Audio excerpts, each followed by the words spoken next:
of experience managing more than 50 social media accounts simultaneously. It's true. Somehow he's still alive. Andrew Perrin, how you doing? I'm doing great. I think this is my fourth title change for this podcast, but this one's actually more accurate. We've been saying I was a social media manager, but I actually do a whole lot more than that. So, yeah, I'm glad we updated this. Thanks for doing that for me. We are constantly evolving all the time, and so are live streaming platforms. And you and I have spent, I'd say, hundreds, if not thousands of our hours of time over the last 10 years, thousands actually, experimenting with YouTube, Twitch, Facebook, Mixer, Restream, Periscope, Instagram Live, now LinkedIn Live is here. Which platforms should you be choosing and why? If you want to go full-time as a gaming content creator, or if you would like to expand your current reach as, let's say, a YouTuber releasing videos and you want to go live, what should you do? We have all of the answers. We have literally grown live streaming destinations that have supported multiple people doing live streaming full-time. I have personally live streamed full-time on Twitch. Andrew Perrin has also live streamed daily on Twitch and Facebook Gaming. We know what's up.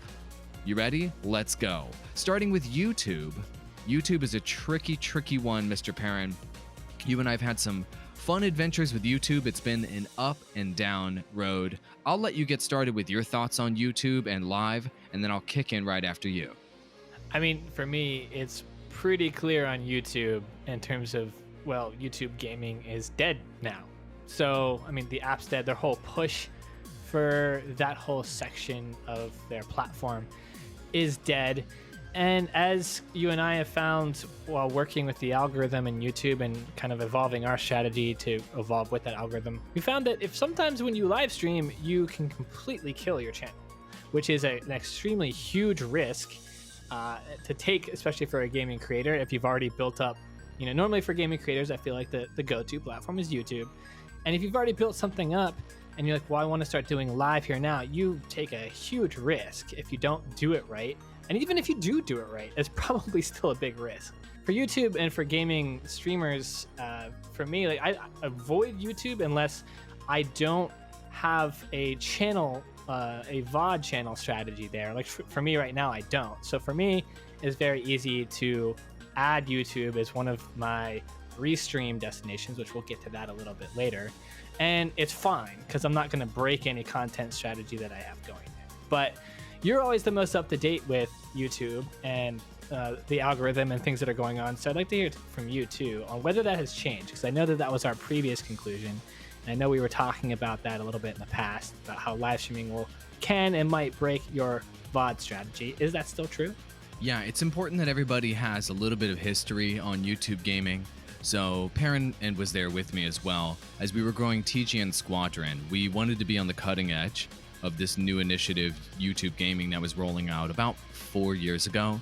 And we were working directly with YouTube to provide feedback on the platform, the feature set. And we were there at launch, and we were actually featured in the press as being like the faces of the launch in many press outlets like Bloomberg. And when YouTube gaming launched, and it was an app for iOS and Android, as well as a desktop destination that only showed gaming content, it got significant traction on day one, then about half that traction on day two, and then about 25% day one's traction on day three, and then the platform just died. And a huge thing that happened here was YouTube created this thing. They repackaged everything that had already existed in YouTube and just kind of put a gaming skin on it. And then they didn't promote it, really. They didn't put much money behind it after that. And they kind of made the mistake that hopefully Mixer and Facebook Gaming will not make. They invested a minimal amount of money after that on relationship building events with creators. And I went to a number of those and they were great, but they didn't market YouTube gaming heavily enough. They did not leverage the power of the YouTube algorithm to push live after the initial, let's say, 3 to 4 months post-launch. When the platform first launched, you could go live and you could dominate search results for the particular game that you were streaming. It was insane. Like, you could have like 100 viewers watching you on YouTube Live, or YouTube Gaming in this case, for huge games like Overwatch, and you would be a number one search result the entire time you were live. And you could get tens of thousands, hundreds of thousands of views and really acquire live audience at an insane rate. And the people that did this super early and quadrupled down on it, who were already mega YouTubers, survived YouTube gaming dying. And one of those survivors, who is still thriving today, is Typical Gamer. He was already a million subscriber YouTube channel, and he was already making Grand Theft Auto content on his channel very successfully, videos. And then as soon as YouTube gaming launched, he went live with GTA content every day, back to back to back. And he was literally the number one search result for GTA all of a sudden. When he before was maybe getting a couple of front page search results, he was now king every time he went live. He destroyed YouTube as a creator. As a result, now he has millions and millions and millions of subscribers, and now he is one of the only thriving live streamers on the platform because he was big enough to survive this change. YouTube then decided later, well, this app isn't very popular.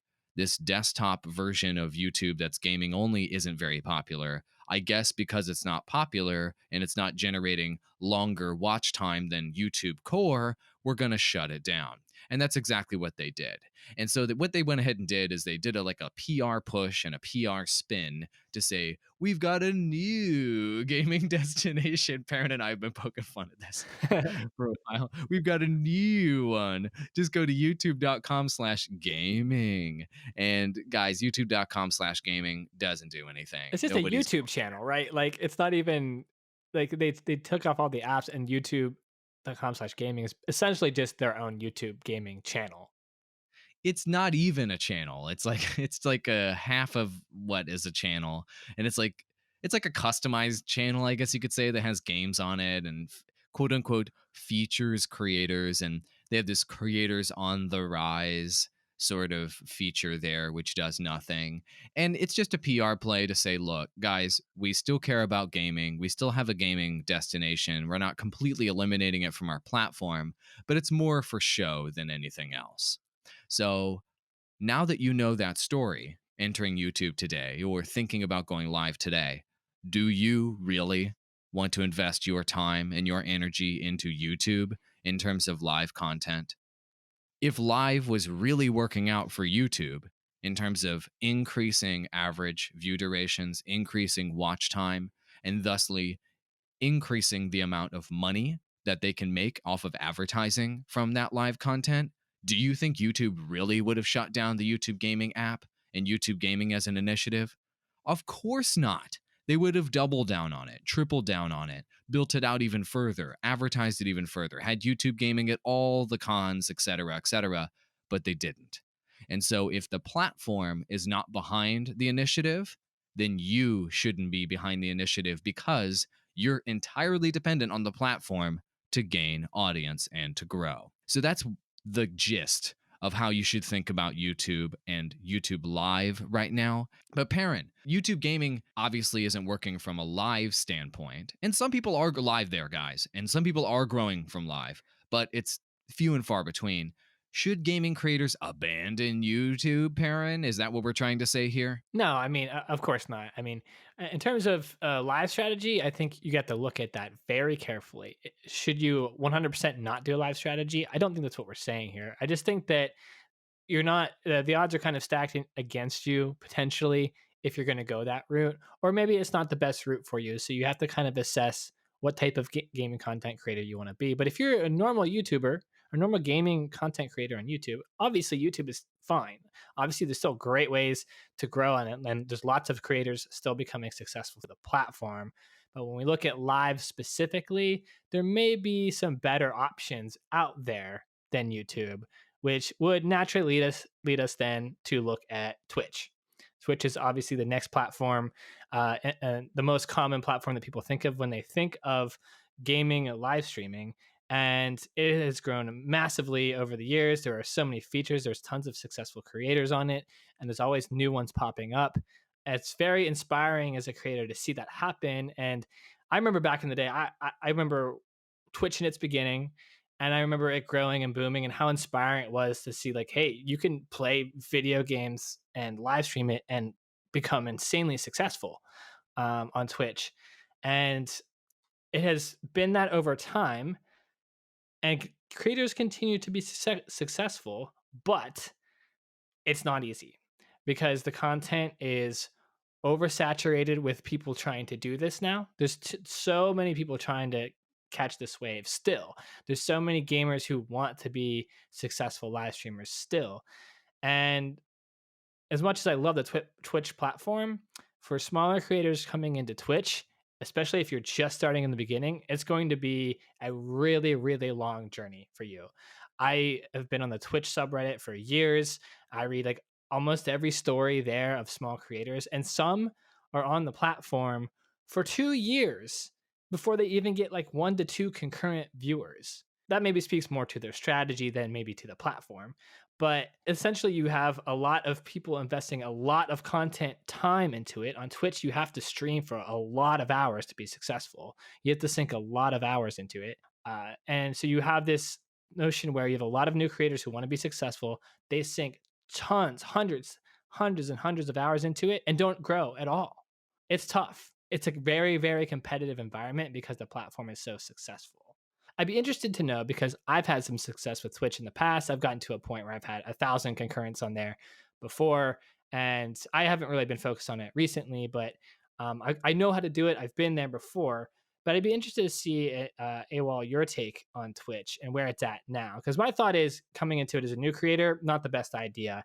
If you want to go on a heavy Twitch strategy, or a live stream strategy, you should focus on a bunch of different platforms, and Twitch is just one of them. What's your take?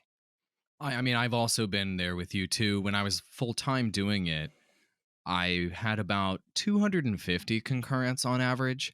And then you and I, here and there at game launches, we would get like 500 to 2,000 or so. I remember when Diablo 3 came out, I was like the number one streamer for that there. So there was a time when, as an intrepid streamer trying to hit new trends and new games, there was an opportunity back in the day for us to break through and to be first and to get big viewership and get big exposure by covering, say, new things. That is completely gone. There is virtually no opportunity to grow using Twitch today. I'm not the only person that thinks this. This is the opinion of most experts on the subject at the moment. And it has a lot to do with the growth of the platform from a viewer perspective. It's not growing that fast. It's not growing anywhere near as fast as the number of streamers that are streaming there is growing. So, a huge factor is technology. Technology has never been more affordable and accessible than it is today to live stream. And you can live stream directly to Twitch. They were groundbreaking for this, directly from your Xbox, directly from your PlayStation, directly from your mobile phone, directly from your PC, using any number of softwares. Like, the market for these third party softwares and platforms has never been more robust than it is today. So this means everybody and their brother is flooding into Twitch with their live stream. So, how do you break through? How do you get to the top? What mechanisms are in place to help you do that? The problem is there are no mechanisms virtually. There's once again, they have like a creators on the rise style section on Twitch where it's like featured creators and what have you, but a fraction of 1% of people will be on there, and that will only give you a small boost. So, what mechanisms are built into Twitch to help you grow as a small creator? And the answer is basically none. There are almost no mechanisms. YouTube, in contrast, has an algorithm that can find content that other people are interested in and then suggest it to them and recommend it to them. 70% of the traction that happens on YouTube is using this complex machine learning recommendation algorithm. Twitch doesn't have a recommendation algorithm. It has a notification system, it has a hierarchy based system, and it has some community features where you can share someone else's stream or you can collaborate with other people and what have you. So all it has is hierarchy and sharing and notifications. That is an ancient form of suggesting people content on the internet now. That was the standard about 6 years ago. And the fact that Twitch hasn't stepped up to make a machine learning algorithm to suggest streams to people is frankly completely ridiculous. So, as a small streamer, you're at the very bottom of the pile. And on top of you are literally millions of other streamers, and the majority of which are new like you. And to punch through the top is basically impossible. So, are we saying that Twitch is garbage? Are we saying that Twitch is hopeless? No, Twitch is a fantastic, very well featured, very well monetized, and very well run platform for live streamers. However, you won't build your audience there. You need to build it elsewhere. And so I have advised many creators on their live strategy, especially ones that are big YouTubers or mid sized YouTubers, to make quote unquote the switch to Twitch.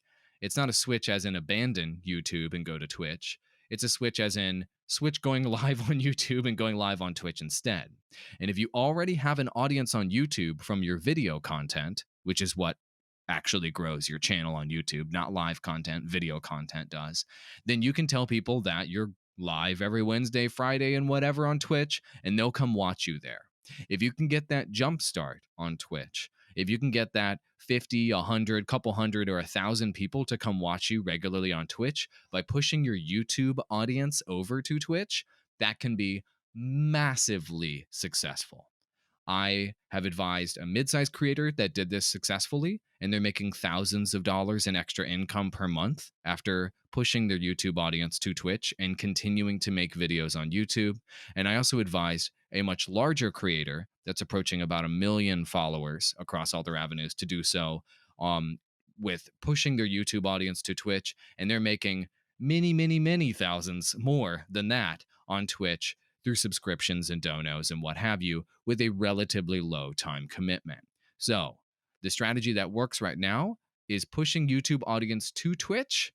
And if you have maybe a huge audience somewhere else, maybe on Instagram or something in some rare cases, then okay, you could push those audiences to Twitch. Or let's say you have a huge website or podcast or something. This is very niche. This is very rare. Then you could push those audiences to Twitch. But do not start streaming exclusively on Twitch, because you are destined to fail utterly doing that, and you will be crushed immediately. Don't put yourself in that position. Trust me. So to summarize what you said, Twitch, great if you already have an audience, not great if you're starting from the beginning and trying to grow from scratch, because you can't really grow there. So I think Twitch is still a great platform. The next on my list is Facebook. And this one's interesting to me because the problems that YouTube and Twitch have that we just described, where they're oversaturated, there's way too much content, there are way too many creators. Facebook has the opposite. Facebook has not enough creators, and they've actually been adding a bunch of resources to try to entice creators, gaming creators, to come to the platform. But generally, there aren't that many there. And Facebook gaming is a relatively new concept, really kind of coming out into the world in 2018 here. And it's also Facebook. So a lot of people have their opinions about Facebook.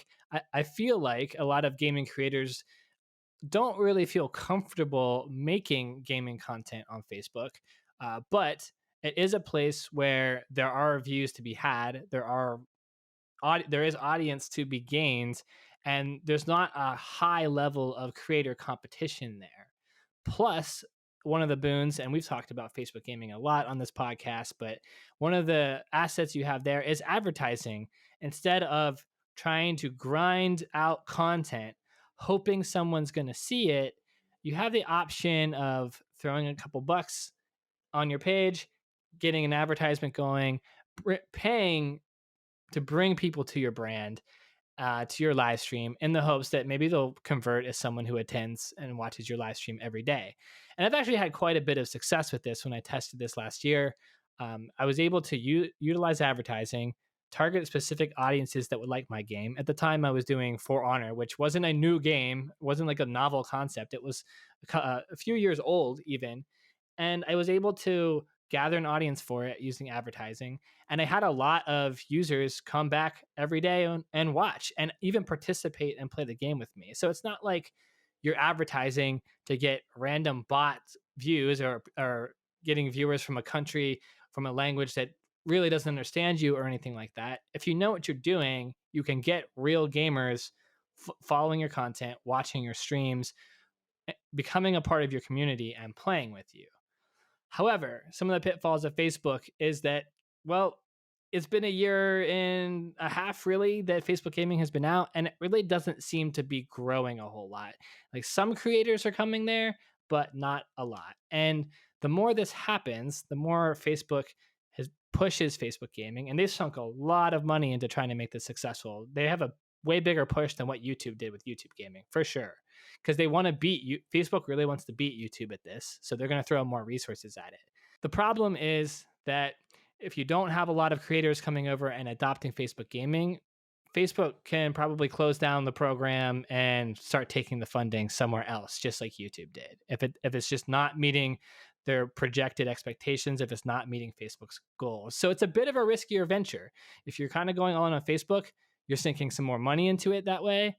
You're probably not making much money in return, and that's another kind of negative about Facebook is how do you make money? And it might just go away later. It might not end up being a successful thing. So the making money part for me, you can make money through stars. If you get successful enough, you can get subscriptions, which is very much like Twitch subscriptions. But it's tough to build to that point. It's tough to build to the point of your own subscriptions there. And you're really not making any worthwhile money off of stars either. So if you're going over to Facebook in terms of I'm going to make money, it doesn't seem like the greatest option, as maybe YouTube and Twitch might be better in those areas. I know you've been streaming Awall on Facebook. I know you were doing Bioware's Anthem and doing some content there. What's your experience? What's your take? It does remind me of the early days of YouTube gaming. And I agree with you that Facebook gaming is getting a lot more support than YouTube gaming was. They have like a big team. They have a lot of support personnel. They have great Facebook groups to support creators in the Facebook Level Up program. They're paying money on a monthly basis to bigger creators to get them to upload there. They're making a real effort to make this work. After streaming there daily for a while and paying to grow my audience significantly, up to like 35,000 followers, I was covering a dud of a game though, so we got to keep that in mind. I was covering Anthem, hoping it would be successful. Turns out Anthem was the biggest disappointment of 2019. So I tend to pick losers sometimes with my own personal content creation ventures, because I like really ambitious games. That one was ambitious and it failed. But the point is, in order to make Facebook gaming work for you, you have to stream games that are extremely popular on Facebook gaming. You can't just do any old game. You can't just do games that were popular on Twitch or were popular on YouTube or are popular on Mixer. You have to do games that are popular specifically on Facebook gaming itself. Then you can advertise to grow your audience by paying for page likes for those specific games, which you can do very easily. And then you can be successful in growing an audience on Facebook gaming. That can totally work. That can totally happen right now. The number of games that are popular on Facebook gaming is very small. And this is a big problem that they have. They have not attracted people that can cover a wider range of games and drive audience to those wider range of games. And that is a big issue. The only games that are very popular on Facebook gaming as of right now, this is summer 2019, are Fortnite, Apex Legends, PUBG Mobile, and Mobile Legends. Those are the only 4 games that are actually popular on the platform. If you stream anything else, there's almost no possibility that you will get a viewership larger than 100 or so concurrents. If you want to break over 1,000, like even have the possibility of breaking over 1,000, you can only live stream 4 games. That is a huge issue. And Facebook has not done a good job of addressing this diversification of games on their platform. So if you play mobile games, Facebook gaming is definitely the biggest opportunity for you to grow an audience. You can get a lot of that more casual gaming audience, those dads, those moms, those, let's say, less core gaming audience, and you can pay for their viewership and their likes through the advertising platform. So, mobile gamers out there, people that see mobile gaming as the future or as a big part of their strategy, Facebook gaming, go all in, my friends, all in on Facebook gaming. If you are doing PC and console gaming, I don't see a strong future for that type of content on Facebook gaming outside of free to play games that are mega multi platform and cross save, like the Fortnites of the world. So keep that in mind. It's really important to remember that. It's not like YouTube where all the games are there. It's not like Twitch where most of the games are there. It's not like Mixer, which we'll talk about in a moment, where there's a bunch of games there that are successful. Facebook only has 4 games that are successful, and no other games are successful. Another issue with Facebook gaming that has yet to be addressed by Facebook is the algorithm itself. So, one thing that's amazing, and Perrin saw this as well. You were streaming For Honor on Facebook gaming for a while. You can just get free growth in free views just by going live on Facebook. And it's pretty great. You don't have to pay any money. Just go live with a game that people are interested in that nobody else is going live for. And you'll just have hundreds, if not thousands, of people pour into your live stream here and there. That's awesome. That's a big opportunity on Facebook. The issue that I see, though, is Facebook isn't doing a very good job of finding people that are engaged enough to stick around for a live stream for any games other than those 4 games I stated. That's the huge issue. I've advised creators that had no audience at all. They live streamed on Twitch for 6 months, full time, no viewers. They went over to Facebook Gaming, instantly got hundreds of viewers watching them, for example, play Fallout 76. But the audience was so transient, if you will, on Facebook. They'd come in for like 3 seconds and then leave. It really didn't make a big impact on their growth in the longer term. Facebook's algorithm is giving juice to gaming live streams on their platform, and I admire that, but they haven't figured out how to make people stick around. And sure, a lot of that responsibility is the streamers themselves, but another part of it is having the machine learning algorithm on Facebook be able to find the right people and suggest content to them in the right way. And Facebook has not figured that out yet. I think another big thing there is how much do gamers actually want to watch gaming content on Facebook? And I think that might be the biggest challenge that Facebook's not really going to be able to overcome unless they do some really interesting development or some really interesting algorithm setup. But it just comes down to like people's preference. I mean, we've already got all these different content platforms. We've got YouTube, we've got Twitch. I feel like for the most part, gamers are trying to avoid Facebook a little bit. Maybe that's not true. Maybe that's just my personal experience. But I definitely get the sense that gamers aren't going to Facebook to watch gaming content, and that's going to be hard to change. And I think that's the fundamental issue why when you are streaming there, you get 3 viewers who show up and then they leave immediately because people see your stream in the feed. They might check it out, but they're used to digesting short form content on Facebook. They're not used to sitting on the Facebook app and watching a live stream for like an hour. So being able to change that user behavior kind of means fundamentally changing how people approach Facebook in general, which I feel like is extremely difficult. It would be a really uphill battle, and I find that it might be very unlikely. So, yeah, you can pick up some new audience there. Yeah, you can grow a bit there, but at the end of the day, how many people? What's the opportunity? How many people are going to be actually watching gaming content on Facebook in 2020? I'm pretty skeptical about it. I still think it's a great tool. I still think it's a great tool to grow your gaming brand, to find new audiences and bring them over. But that being your home base where all the content is being consumed through, I don't feel like that's a way that you should focus on it in your strategy. I agree. So, to summarize Facebook gaming as an opportunity, don't use Facebook as your main platform for videos. It's not good for that. Facebook's paying people to upload videos there. It's terrible for videos. The algorithm's awful for videos. If you have a YouTube channel you're growing and your YouTube channel is focused on mega free to play like battle royale games or mobile games, then yes, Go live on Facebook, maybe go all in on Facebook with your live strategy. And a huge bonus on top of that is you've got to invest money into advertising on Facebook to grow quickly and to capitalize on this opportunity. And if you're telling yourself, well, I don't want to invest money in a platform, I just want to get free traction, then Facebook is not for you. You have to give Facebook money to grow quickly.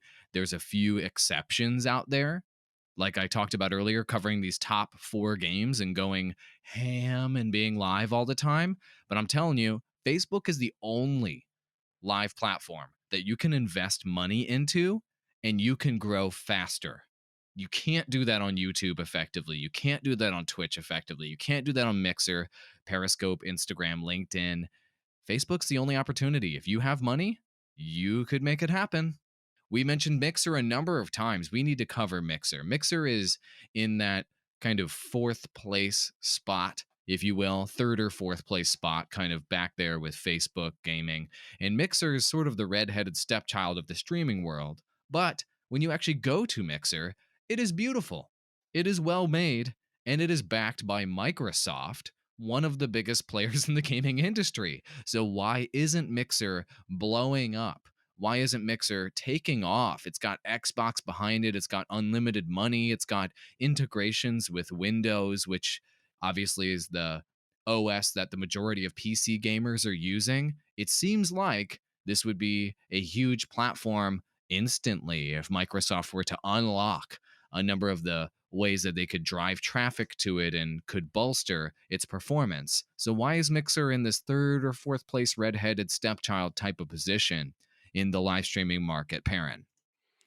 For me, I think it's almost the same thing as I was just talking about Facebook, and it's just total audience size plus its competition. So Mixer is obviously like a Twitch competitor here, and Twitch is seated at the top. Once you've got a big juggernaut at the top, it's going to be really hard to unseat and pull users from that. However, Mixer has grown quite well over the years, but its top concurrent viewership numbers have only now just getting into like the thousands. It's really lower than what your potential is on Twitch, where you can get 20,000. You can get at a really successful rate 100,000 because there's just a much bigger audience. And gaming creators can see that. They want to hit big audiences like that. And if you're just going to Mixer, you're really just going to be getting smaller concurrent viewership sizes. And Mixer has been growing slowly, although it is growing, I will say. My experience with Mixer is as a Restream additional platform to going as well to Twitch, Facebook, and Mixer then being one of those options. And the value that I found from Mixer, at least in that setup, was that the users on Mixer, there are more users willing to chat, willing to engage with you, genuinely speaking on Mixer than Twitch. Twitch has a lot of lurkers. There's still botting going on that platform.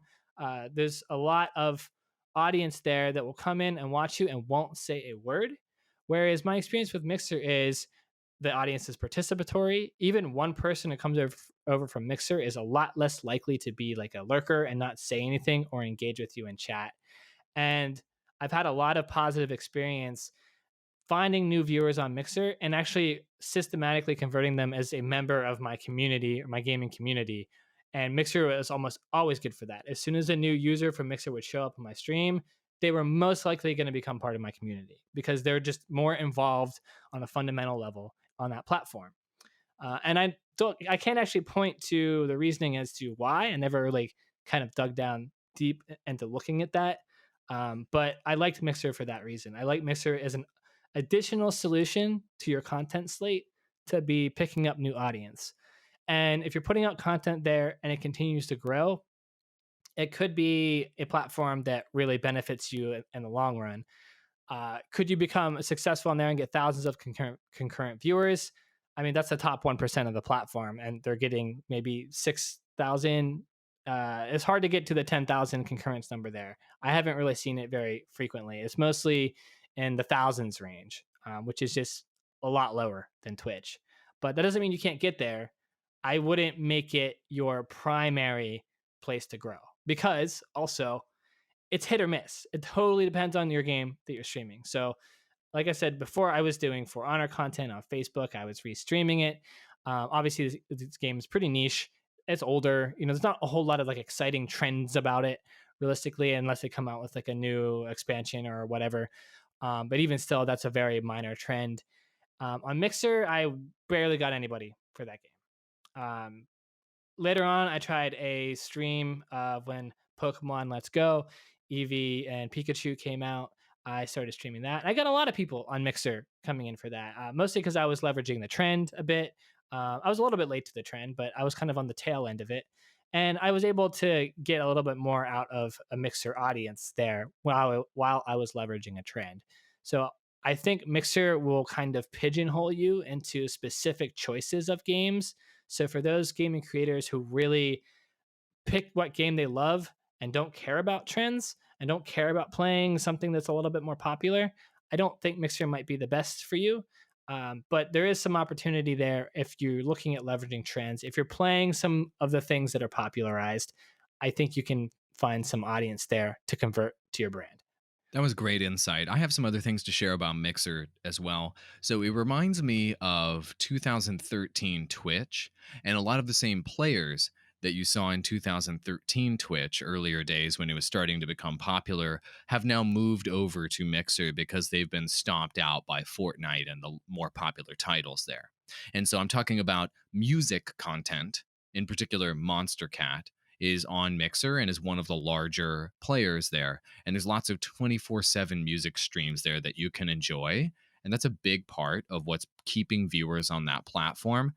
That's the early days of Twitch. That was a huge thing in the early days of Twitch. Also, High Res Studios has kind of gone all in on Mixer because their strategy that they were running on Twitch no longer worked there very effectively because Twitch stopped growing. And so High Res's strategy has always been to be at the top of whatever platform they're on or at the cutting edge with their games because none of their games are super popular like Paladins or Smite. They're kind of like B or C class in their particular genres. Those are kings here on Mixer. And so they're running the strategy where they have their official stream up and running and have streamers paid to be filling that live stream basically with content all the time, and that is propping the platform up. So if it weren't for high res studios and if it weren't for music content on Mixer, Mixer would be in a really bad spot. So it is vulnerable right now. But the usual suspects are there: Fortnite, PUBG, Apex Legends. But one thing that's interesting to note is that other random games that aren't quite as, let's say, prominent on Twitch, as an example, like FIFA or like Bloodstained or Forza or even Mortal Kombat, are top games on Mixer. So I think a lot of creators that are frustrated with not being able to grow with these like B or C class games in terms of their popularity with streaming are taking it to Mixer and seeing success there. So Mixer is very much a niche platform. I think Mixer, if Microsoft continues to back it in the long term, can be very successful, but it's going to count on the mistakes of YouTube, the mistakes of Twitch, the mistakes of Facebook, and the mistakes of all these other live platforms. And it's going to need to outlast those other platforms in order to truly succeed. And because YouTube dropped out of the game, basically, that's great for Mixer. There was a boost in viewership and streamers in Mixer for that reason. If Facebook gaming drops out, that's another boost for Mixer, right? And if we get to a place where there's only two viable live streaming platforms, like let's say Twitch and Mixer, if Facebook gaming drops out, the Mixer could really blow up because all those people frustrated with Twitch aren't going to go to YouTube. They aren't going to go to Facebook gaming. Their only alternative platform, if you will be Mixer. At that point, Mixer will blow up. So Mixer is counting on Facebook gaming failing. And if Facebook gaming does fail, look at Mixer as being the next frontier to acquire audience and to grow. So the conversation on Mixer naturally leads me to our next streaming platform, and this is really a culmination of many streaming platforms, and it's Restream.io. So I've talked about this a little bit in covering each of these last ones because you and I have tried this strategy. And the general idea is instead of going all in on a single platform, why not get your content out there in front of as many eyeballs as possible and go to all of them? And Restream.io is great because it takes the processing of your stream and distributes it across all these platforms so you don't have to. And I had great success with this. It's a little bit more challenging to manage from the streamer side. Restream IO does a great job at adding all of the chats together. But in terms of actually just executing going live, you're now operating on what, 4 or 5 different platforms. And there's even more in Restream IO that you can connect to that aren't listed here, like Streamcraft, Stream.me. There's a whole bunch of them there. The platform, I think, is the route to go. Like, I definitely think Restream IO gaming creators should be utilizing that and going across all different platforms, especially if you're starting out, because then you can see whichever one you're getting more traction on and kind of focus on that more if you want to. It's a great way to kind of start it out if you have the setup, if you can figure out how to set it up. It will be a little bit complicated for newer live streamers, technically speaking. The cool thing as well about it that I like is that you can go to Periscope, which is Twitter's live video platform. We didn't cover Periscope on here individually because it's definitely not a platform where you want to go all in on as a gaming creator. You're not going to be getting the concurrent audience that you could get from any of these other platforms. Twitter is relatively small of a platform and it's really not growing. It really hasn't been growing in the past couple of years. So Restream IO makes it great because if you are already running a Twitter for your gaming brand in terms of just engaging with your gaming audience outside of actually live streaming, you can go there very easily with Restream IO and add live stream content to that platform and get some benefit, get some extra views, get extra eyeballs, convert new users to your brand and to your gaming community. Another area you can go that's coming up is LinkedIn Live. And Abel, I think you know a little bit more about what's coming there than I do. If you want to give us an update on what that looks like, and would you add that to your Restream IO strategy? Yeah, LinkedIn Live is interesting. They are really pushing it hard right now, as every platform does when they start doing live. Like, you get insane numbers of notifications when people go live who you're following. It's really obnoxious. LinkedIn Live is only approving streamers on a case by case basis. I applied and I'm like a perfect candidate for LinkedIn Live. Like, I do professional content and I'm well known and what have you. And LinkedIn Live is like, you're on the wait list. So LinkedIn Live is full of as many streamers as they want right now. And you can apply and you can be on the wait list. And then they'll probably open it up in the future. And I think what they're doing is they're testing everybody going live. They're testing how well that retains users on the platform. They're testing how much it burns users that get notifications and how much people prefer to watch these live streams versus normal posts on LinkedIn. I am very skeptical of LinkedIn Live working.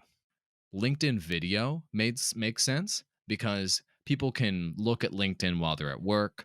They can look at it while they have a break, while they're on lunch break. They can use it to kind of network or to grow their professional brand. It is much more difficult to pull that off in a live format. Long story short, for gaming creators, if you are creating gaming content that is about the industry or has some sort of commentary on an interesting topic or somehow ties into the business elements of gaming, let's say you're doing an industry, discussion video, or you talk about the future of a game studio, or you're live from E3, or those sorts of things, LinkedIn can make a lot of sense.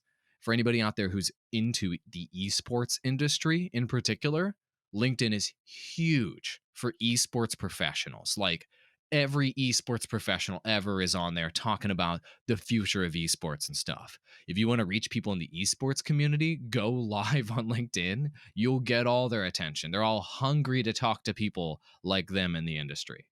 Do not stream gameplay to LinkedIn. I don't think that that's ever going to be a thing. LinkedIn is pretty ironclad when it comes to entertainment content in general. People downvote entertainment content, they ignore it.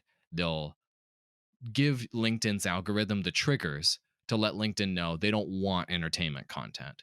So if you're stream provides business value or industry value, sure, LinkedIn's cool. If not, forget about it. Instagram Live is interesting because that may be happening in the future with Restream.io with a Instagram Live integration. Could be interesting to go live on Instagram. The issue I see here is with gameplay in particular. Almost all you guys that are live streamers are going to be doing gameplay content, and Instagram doesn't handle widescreen that well. The whole platform is designed for square format, and so that's going to be tough. So if you guys see that, you can try it maybe, but you're probably going to want to use something like Instagram Live or LinkedIn Live, or even Periscope, maybe for interaction with your audience and going face cam directly to discuss things with your audience, maybe do a Q&A, that type of thing, not to stream gameplay. So which of these platforms then, out of YouTube, Twitch, Facebook, Mixer, Restream, and Restream including Periscope, LinkedIn Live, Instagram Live, which one is the best live streaming platform for gaming creators? For me, I would say it's Restream.io, because instead of picking one platform, which they all have their pros and their cons, you can go to all of them and get the pros of all of them and kind of avoid some of the cons in doing so. And I think it's the strongest play for a younger or mid-level creator to go to Restream IO to figure out if there is a platform that's working better than the other ones for them. Now, at least you've tested them all. And so for me, Restream IO is the best. What's your pick? Agreed. Small to mid-sized creators in terms of live content, Restream IO, diversify, be everywhere. That's the strategy for sure. And then you can see which platform is going to work best for you. However, if you are a mid to large size creator, like I mentioned earlier, you want to go ahead and just go to Twitch, because Twitch is the most fully featured of all the platforms. It's the best at monetization, and it is the most friendly to creators in terms of how it handles money with you. And also their support is really, really good. And their community management efforts are also fantastic. Like you can go to a Twitch party, for example, at every event, etc. They even have their own con. So small creators, Restream, big creators, Twitch. That's it. Don't go exclusive to any of the other platforms unless you're in a fringe scenario like the Facebook gaming one, right? Where you're a mobile gamer and you want to break into mobile gaming live streaming. Sure, Facebook gaming, but you know, Facebook gaming, we've grown pretty skeptical of it over the last few months, that's for sure. Want to learn more about how to make gaming content work for you? Well, luckily for you, we have a brand new website that's amazing, digitaldroppod.com. Go there and sign up for our newsletter, and we will only give you the good stuff and the value, and we will not send you the bad stuff and the lies. Sign up for the newsletter. We're going to send you stuff that's helpful to help you make money and do what you love for a living. To our like buttons, Andrew Perrin had some kind of FTC YouTube clickbaity thing breaking laws. What's going on here, man? YouTube broke laws again? What? No. Well, kind of. So YouTube is under investigation by the FTC. It's in the late stages of an investigation here after complaints from consumer advocacy groups that it violates platform laws for children. This is supposed to protect children under the age of 13 from having their private information mined for advertising use. And it looks as though, and obviously this is the case as they're getting in trouble for it, YouTube is gathering information from minors, and they're not supposed to be doing so. So again, it's another instance of YouTube having to clean up their platform for advertisers and having to work on security and work on the information that they're actually mining from us and making sure that they're doing it in an ethical way. And obviously that was not the case here. This has spurred some changes potentially in the platform as a whole, like they might move all kids content over to the standalone YouTube Kids app. Not just some of it, all of it might go over there. So there could be some drastic changes. They could have to pay fines. We're not really sure what the penalty is going to be, but it's clear that they've broken the law there. So we'll see how that plays out. But just kind of another tale in the saga of YouTube kind of stumbling its way through being better for advertisers and kind of messing up and trying to make sure that it matches society's standards and not mining all of our personal information and spying on us. I'm okay with all of those things. So hopefully, we can prevent our internet overlords from taking over our entire lives. My story is a bit depressing or weird or controversial or political or maybe all these things at the same time, but I've got to bring it up. Rock, Paper, Shotgun is coming out and attacking the game that we, as the gaming community, have unanimously decided we love no matter what and are going to pre order by the cajillions because the gameplay demo we saw last year at E3 was just so good. Hopefully, it turns out to be amazing, but Rock, Paper, Shotgun is criticizing the most recent gameplay demo that they saw at E3 2019, saying that it is racist. And I wanted to address this because my like button is at the gaming creator community.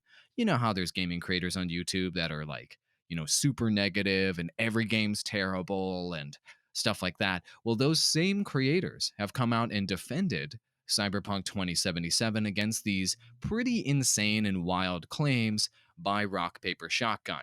Now, we have yet to see this gameplay that they claim is racist, and also they made claims that it was transphobic based on an image that we saw.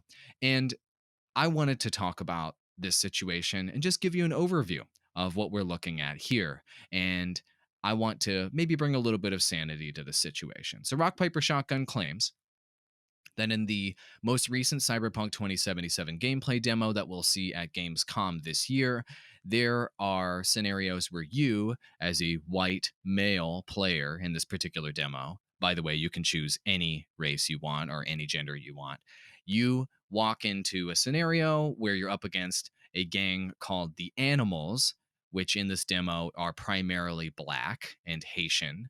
So they thought that calling black people animals was racist. And then you go through in the demo and you shoot all the black people as a white person. And so that in and of itself, as a headline, with no context at all, could be interpreted as racist, right? White guy walks in, shoots black people, calls them animals. Yeah, that's pretty bad, right? Unfortunately, Rock, Paper, Shotgun forgot that context is a thing in this world. And it turns out that you can choose a character that is any race, that is any gender. And you can also choose not to kill anyone in the game. And also, the gang, the Animals that they're talking about, are not just black, they're all kinds of different races. And so they decided that they were going to be offended on the behalf of Cyberpunk's creator, Mike Pondsmith's behalf. He's black, by the way. And they were offended on his behalf. It's just so ridiculous. I'm sorry. I can't keep a straight face here. So, like, they took all the context out of the situation to make this clickbaity headline and to piss off gamers. And long story short, YouTubers have come out to defend this game. Mike Pondsmith himself, who's black, basically said, "Stop telling me what to be offended by." He likes the fact that there are Haitians in the game. That he likes the fact that there are these religious things going on. And the whole them being called the Animals, they like being called the Animals in this game because they're doing these cybernetic enhancements and basically trying to boost their strength and agility. And so they're not being called animals because they're stupid or primal. They're being called animals because they're like, yo, damn, he's an animal type of reference, or like he's a beast kind of reference because they literally are superhuman. And anyway, Mike Pondsmith made a hilarious comment that I liked. And he said, "Stop telling me what to be offended by." And he went on later to say, "If you really want to stand by black people and stand up, then go ahead and tell your racist uncle over Thanksgiving to go himself." I thought it was great. I like how everybody is kind of standing up against this kind of clickbaity bullshit headline by Rock Paper Shotgun. And I like the fact that in the scenario, even the gaming creator community and even Reddit and all these places that chaos can occur all rallied together and said, you know what? This is bullshit. Let's be positive about something that's exciting for once rather than dragging out these negative headlines about upcoming games. The age of clickbait is dead. And sensationalist reporting, like what Rock Paper Shotgun has done here, it speaks a bit volumes of the character of the journalists, if you can call them that. There, and I'm not trying to necessarily insult them that much, but this type of work, I feel like they're better than that. And if we're going to be covering games in an early state before they're released, let's not be so quick to rush to judgment. Let's let the piece of art, which is what games are, be delivered in its entirety to the public and let them make a decision. The media, your job is to assess it when you have all the information. You're supposed to be investigative, you're supposed to be thorough. So let's not take one screenshot out of context and make a big deal about it until we know all of the information. I mean, I feel like this is just some common sense stuff. So I'm glad that it banded the YouTube community together. I feel like that was the right thing to do. I'm glad that the head here spoke out on his behalf and defended himself. He should not have even been in the situation to have to do that. But stuff happens, I suppose, and I like that in the end the gaming community is more united than what it was before. Agreed. So gaming community, good job. Keep up the good work, and we'll judge Cyberpunk 2077 and its handling of things like race and sex and gender when the game actually comes out. And we should all just keep in mind that this is a fantasy universe with fantasy characters in a video game world that is simulated. It's fantasy upon fantasy upon fantasy. So everybody, just chill the out. Thank you so much for listening to this episode of The Digital Drop. We hope that you got some value out of this. And if you did enjoy it, be sure to subscribe on your favorite platform. We're on all the podcasty platforms. Follow us on whichever one. We're literally everywhere. Also distributing episodes on Twitter and on YouTube as well. So just search Digital Drop Podcast and you'll find us freaking everywhere. All episodes are also included on our website, digitaldroppod.com, if you just want to find them real easy. Perrin, fun episode. Got a little heavy at the end, but hey, that's how it goes sometimes. It's kind of the first time we've been into a topic matter like that, so I like having the voice there. I like pointing out when the gaming industry is and the gamers and creators are doing good things, and I look forward to doing that in future episodes. This was a great one. I had a ton of fun. Now everybody go live stream exclusively on Periscope. Bye-bye. Episode over.